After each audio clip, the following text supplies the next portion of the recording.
नमस्कार, मी डॉक्टर रेश्मा पाटे, श्री गौरी आयुर्वेदिक panchakarma and infertility centre म्हणून आज आपण दुसऱ्या पंचकर्माविषयी म्हणजेच विरेचनविषयी माहिती घेणार आहोत. त्यालाच आयुर्वेदामध्ये पर्गेशन थेरपी किंवा डेटॉक्स थेरपी असं बोललं जातं.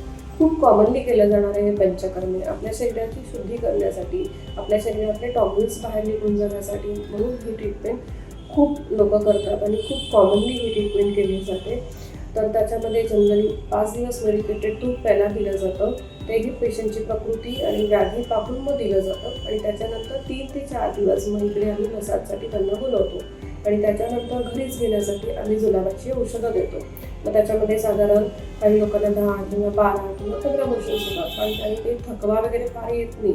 त्याच्यानंतर उलट लोकांना फ्रेश वाटतं, विकनेस कमी होतो, मेटाबॉलिझम वाढलेलं असतं.